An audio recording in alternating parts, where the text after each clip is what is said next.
Misteri tempat pemancingan angker. Ketika hari mulai malam gelap dan sunyi, aku memutuskan untuk menelusuri sebuah tempat pemancingan terpencil yang selalu menarik minatku. Tanpa disangka, apa yang aku alami di sana mengubah pandanganku tentang hal gaib. Ketika aku tiba di lokasi, udara terasa berat dan suasana menjadi semakin gelap. Namun, keingintahuanku tidak bisa dihentikan oleh ketakutan. Aku mulai merasakan kehadiran yang aneh di sekelilingku, seolah-olah ada sesuatu yang mengawasi setiap gerakanku. Saat aku memasuki area pemancingan, aroma yang aneh dan menakutkan menyergap indera penciumanku. Aku merasa seolah-olah tidak sendirian, meskipun tidak ada orang lain di sekitarku. Suasana menjadi semakin tegang ketika aku mendengar suara-suara aneh yang datang dari arah hutan yang gelap. Tiba-tiba, sebuah bayangan hitam muncul di kegelapan, bergerak dengan cepat di antara pepohonan. Jantungku berdetak kencang, dan aku merasa kedinginan hingga ke tulangku.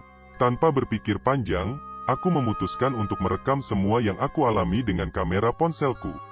Saat aku mendekati dan mencoba merekam bayangan itu, kamera ponselku tiba-tiba mati dengan sendirinya. Ketakutan melanda hatiku, namun ketertarikan untuk mengungkap misteri ini tetap kuat. Aku terus mencoba merekam dengan kamera ponselku, namun setiap kali aku mendekati bayangan itu, ponselku kembali mati. Tiba-tiba, sebuah suara menggema di dalam kepalaku, mengatakan bahwa aku tidak boleh mencampuri urusan mereka. Aku merasa ngeri dan terkejut, namun aku tetap bertekad untuk mendapatkan bukti atas keberadaan yang gaib ini. Aku menghabiskan berjam-jam di tempat pemancingan tersebut, mencoba mencari tahu apa yang sebenarnya terjadi. Namun, semakin lama aku tinggal di sana, semakin kuat rasa takut yang aku rasakan. Akhirnya, aku memutuskan untuk meninggalkan tempat itu dengan hati yang berat, namun pikiranku yang dipenuhi dengan kebingungan dan ketakutan. Meskipun tidak dapat memberikan jawaban pasti atas semua yang kualami, pengalaman itu akan tetap terukir dalam ingatanku selamanya, dan sekarang diriku berbagi kisah ini dengan teman-teman, dalam harapan bahwa mungkin saja ada yang bisa memberikan penjelasan atas kejadian itu. Setelah meninggalkan tempat pemancingan itu, terasa seperti ada beban yang terangkat dari bahuku, tetapi kebingungan dan rasa ingin tahu masih menghantui pikiran. Lalu aku pulang dengan hati yang berdebar-debar, mencoba mempelajari semua yang telah kualami.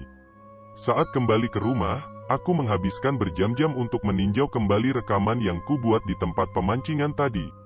Meskipun sebagian besar rekaman gelap dan kabur, ada beberapa momen yang berhasil aku rekam itu membuat bulu kuduku merinding.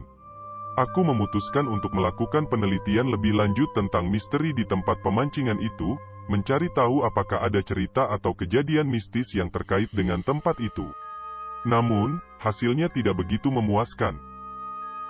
Karena informasi tentang tempat itu sangat sedikit, aku juga berbicara dengan beberapa warga yang tinggal di sekitar area tersebut, berharap bisa mendapatkan cerita atau misteri setempat yang bisa menjelaskan apa yang aku alami.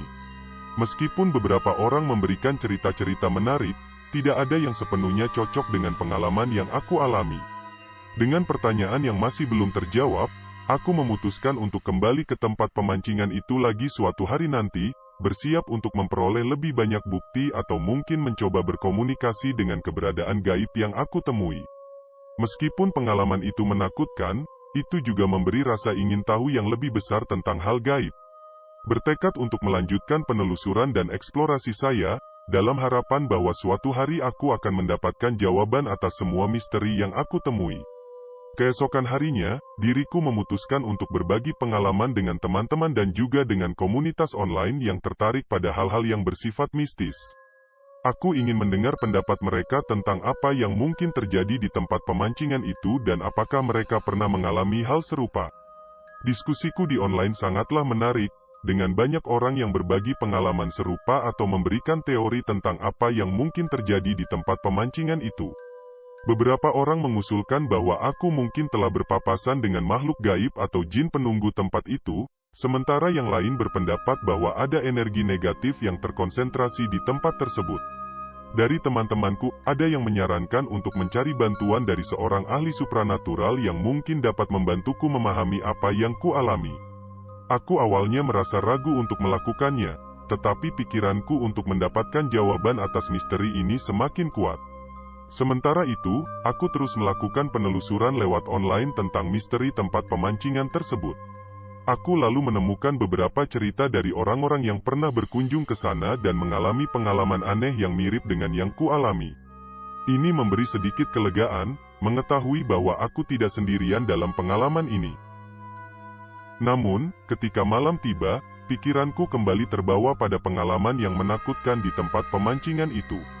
Merasa bahwa aku harus kembali ke sana lagi, entah untuk mencari jawaban lebih lanjut atau untuk mengatasi ketakutanku. Meskipun belum ada keputusan pasti, aku tahu bahwa kisah ini masih akan berlanjut, dan siap untuk menghadapi apapun yang mungkin terjadi selanjutnya. Beberapa hari berlalu sejak pengalaman misterius di tempat pemancingan itu, namun pikiran tetap terus terpaku pada kejadian tersebut. Merasa bahwa aku belum selesai dengan tempat itu, bahwa masih ada lebih banyak yang perlu aku telusuri dan mungkin akan terungkap. Dengan tekad yang lebih kuat, aku memutuskan untuk kembali ke tempat pemancingan itu sekali lagi. Kali ini, aku mempersiapkan diri dengan lebih baik, membawa peralatan yang lebih lengkap. Ketika aku tiba di tempat pemancingan itu, suasana terasa sama gelap dan misterius seperti sebelumnya. Namun, kali ini aku merasa lebih siap, lebih berani untuk menghadapi apapun yang mungkin datang. Aku mulai menjelajahi area sekitar dengan hati-hati, mencari tahu apakah ada petunjuk atau tanda-tanda tentang apa yang mungkin telah terjadi di tempat ini. Aku mencatat segala sesuatu yang kutemui, merekam setiap detail dengan teliti. Ketika malam mulai turun, suasana menjadi semakin tegang. Aku merasa bahwa diriku tidak sendirian, bahwa ada kehadiran yang mengawasi setiap gerakanku. Namun, kali ini aku tidak merasa takut. Sebaliknya, diriku merasa lebih fokus dan lebih kuat. Aku memutuskan untuk melakukan sesi meditasi singkat, mencoba membuka pikiranku untuk menerima apapun yang mungkin ingin dikomunikasikan oleh keberadaan gaib di tempat ini. Aku merasakan energi yang berputar di sekitarku, dan aku mencoba memusatkan perhatianku untuk mendengarkan dengan teliti. Namun, apapun yang kucoba, tidak ada pesan yang datang kepadaku. Sementara itu, aku merasa bahwa kehadiran gaib itu semakin kuat, tetapi niatnya atau maksudnya tetap menjadi misteri bagiku. Akhirnya, aku memutuskan untuk meninggalkan tempat itu dengan hati yang berat, tetapi pikiran yang lebih jernih. Aku mungkin tidak mendapatkan jawaban atau penjelasan langsung atas pengalamanku, tetapi pengalaman itu telah mengajariku banyak hal tentang keteguhan, keberanian, dan ketertarikan pada hal-hal yang tak terlihat di dunia ini. Aku meninggalkan tempat pemancingan itu dengan perasaan yang berbeda kali ini, dengan rasa damai dan penerimaan akan ketidakpastian hidup. Mungkin diriku tidak pernah tahu apa yang sebenarnya terjadi di tempat itu, tetapi aku merasa bahwa pengalaman itu telah membantuku tumbuh dan berkembang sebagai individu. Dan dengan itu, aku mengakhiri kisah pengalaman misterius di tempat pemancingan itu dengan rasa syukur dan ketenangan di dalam hati. Sekian cerita dariku, terima kasih. Semoga bermanfaat dan berguna. Jangan lupa like dan subscribe. Wassalamualaikum warahmatullahi wabarakatuh.